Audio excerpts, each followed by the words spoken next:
So we've completed the first 6 chapters of Bhagavad Gita. The first 6 chapters, broadly known as Karma Yoga, explained how spiritual aspirants of the material world can attain the highest spiritual goal. These chapters, broadly known as Karma Yoga, stated Atma Tattva or knowledge of self as the most important for achieving moksha. So, Atma Tattva, along with Nishkama Karma, selfless action, detachment, equanimity, meditation, are all important for merging the individual consciousness with the universal consciousness. The next 6 chapters, that is from the 7th chapter to the 12th chapter, called Bhakti Yoga, describe devotion as the sole means of accomplishing the goal of uniting with the Supreme. Overall, 7th chapter entitled Jnana Vijnana Yoga describes the nature of the divine, the importance of surrender and devotion. So let's move to the first shloka of chapter 7. Shri Bhagavan Maya Saktamana Partha Yogam Yunjan Madashrayah Asamshayam Samagramma Yatanyasya Tachrunu. Shri Bhagavan the Lord said, Partha Mayi Asakta Manaha. Partha, O Arjuna, Asakta Manaha. Mayi Asakta Manaha. With your mind attached to me, with your mind focused on me. Madashrayaha. Ashrayaha is shelter. So, Mata Ashrayaha, so taking shelter or taking refuge in me. Yogam Yunjat, practicing yoga. Mam yata asamshayam samagram nyasyati tat shrunu. Shrunu means hear. So Krishna is telling Arjuna, oh Arjuna, hear how you will be able to know me in full. Asamshayam, free from doubt.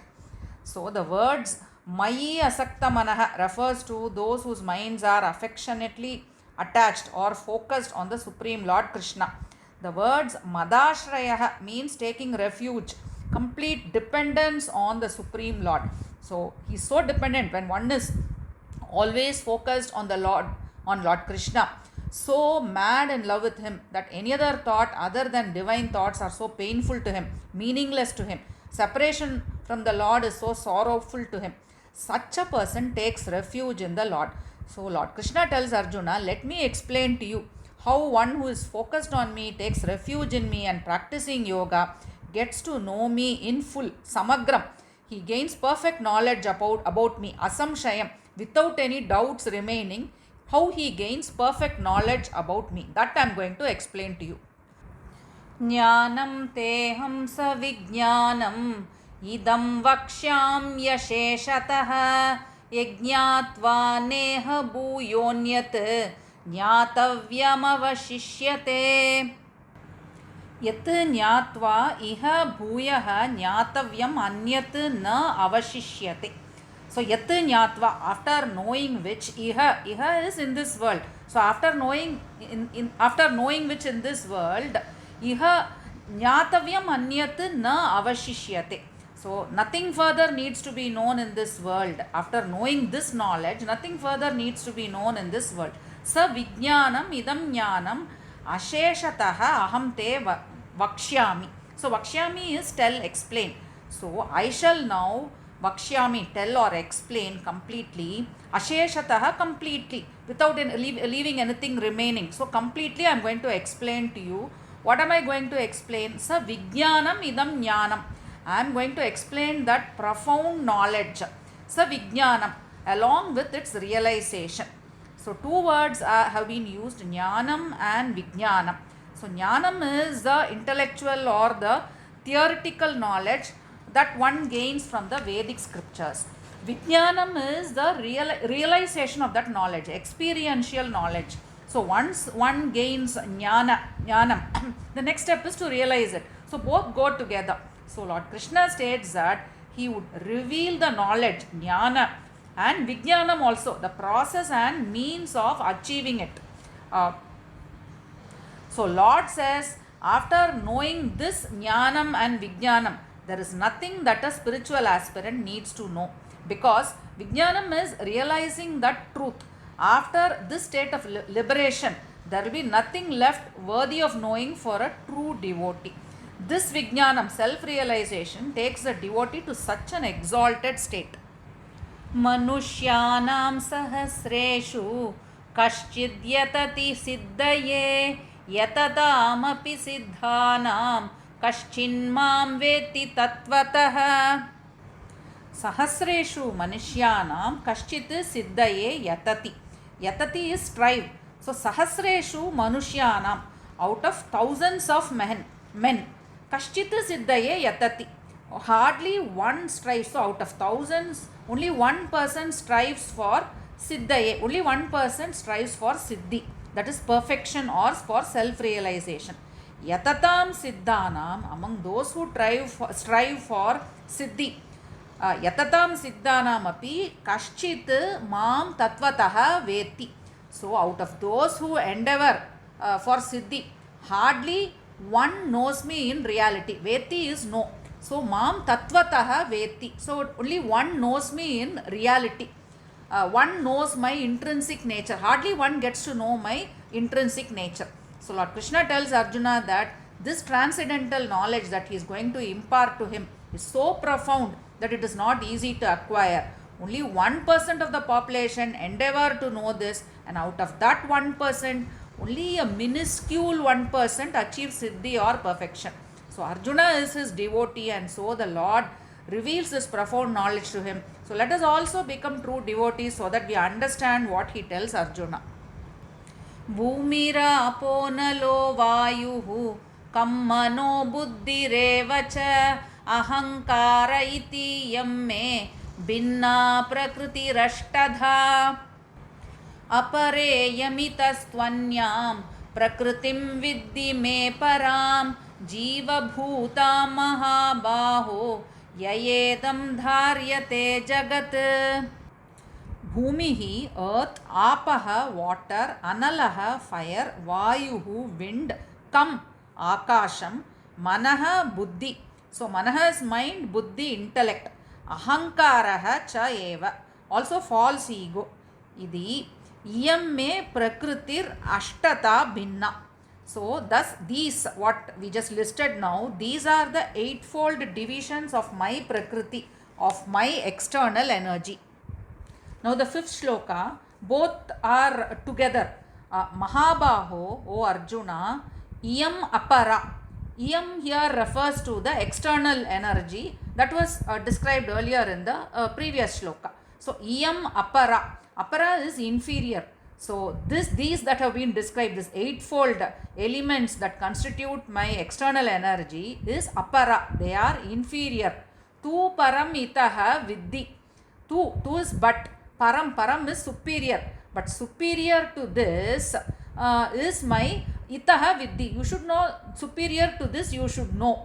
Anyam is my other energy, the other me prakriti. So that is the, you should know my other prakriti, my other energy, the other me. Jiva bhutam yaya idam jagat dharyate. So you should know my other energy, the energy which is superior, by which the whole world is sustained in the form of living entities. Jiva bhutim is living entities. So in the fourth shloka, the Supreme Lord is introduced as the origin of all creation through the agency of his prakriti, the material substratum.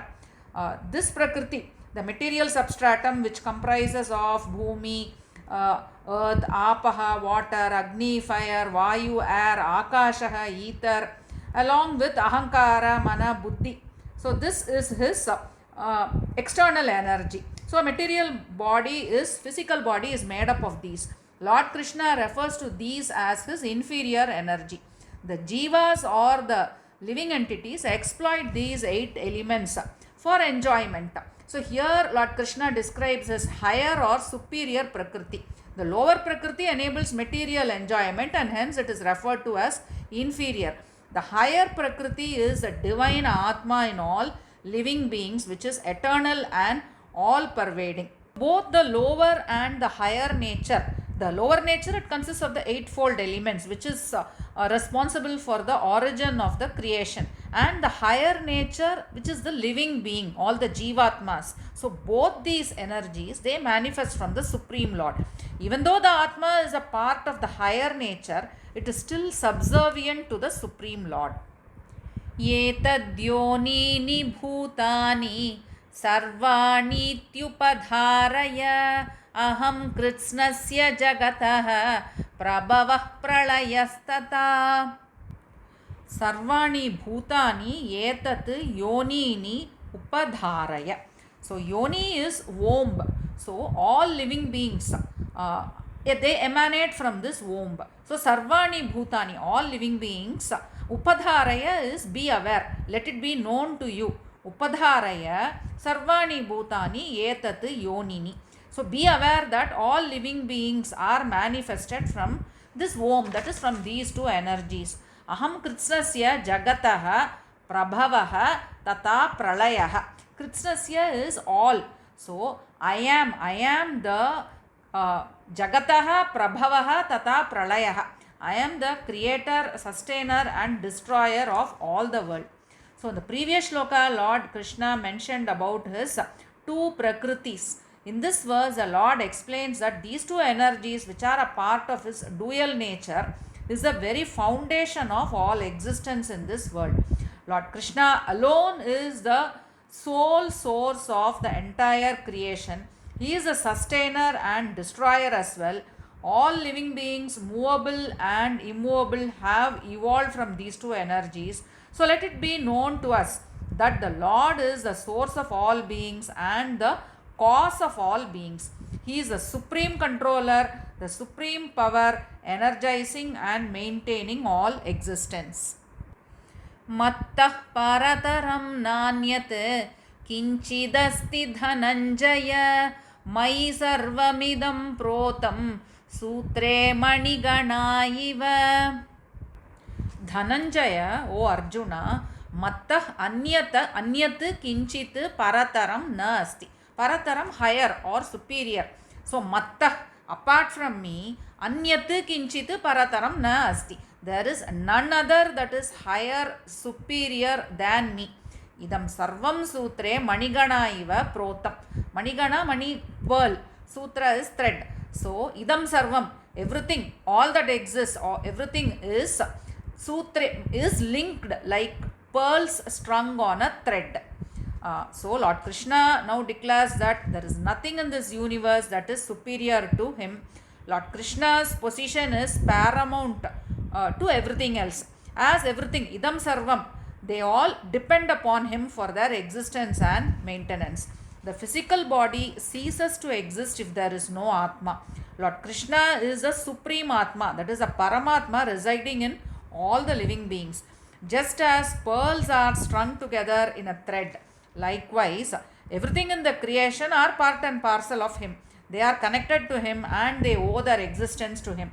Their life and activities are solely dependent on him. So Lord Krishna is the supreme being of all and he is the most exalted. So knowing Lord's exalted position, it's up to us to establish relationships with him and strive for liberation.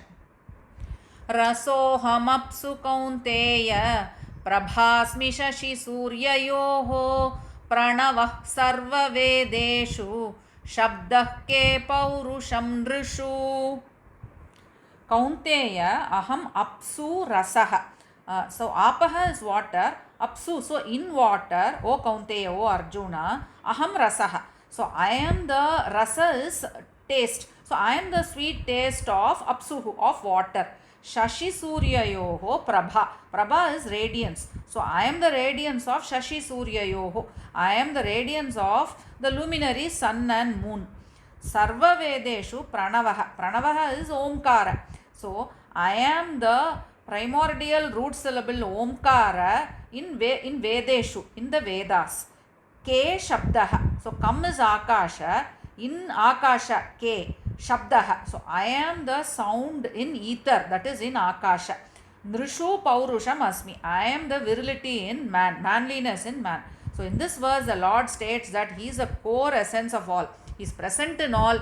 To explain this truth, the Lord tells that he exists in the form of taste in water and luster and radiance in the luminary sun and moon, illuminating them. In Akasha, he exists in the form of the vibrating sound. He is the primordial root syllable Omkara in the Vedas and he is the potency and competence of men. To summarize what we have covered in the first 8 shlokas of chapter 7, at the outset, Lord Krishna tells Arjuna that he is going to explain to him how one focused on Lord Krishna, taking refuge in him, practicing yoga, how he gets to know Lord Krishna in full. So the Lord tells Arjuna that he is going to impart that profound knowledge to Arjuna along with its realization. That is jnana and vijnana. This knowledge is so profound that only 1% of the population aspires for it, and further, only a minuscule 1% succeed in knowing him, knowing the intrinsic nature of Lord Krishna. So, explaining his nature, Lord Krishna tells that Lord Krishna talks about his dual nature. The external prakriti, which consists of the eightfold divisions, which is inferior, and superior to this is his para prakriti, that is the Atma in all living beings. So, all beings manifest from these two energies. The Lord is the creator, sustainer, and destroyer of this universe. Further explaining how he exists in all elements, the Lord tells that he exists in the form of taste in water, radiance in the sun and moon, vibrating sound in Akasha, and the root syllable Om in Vedas, and manliness in men.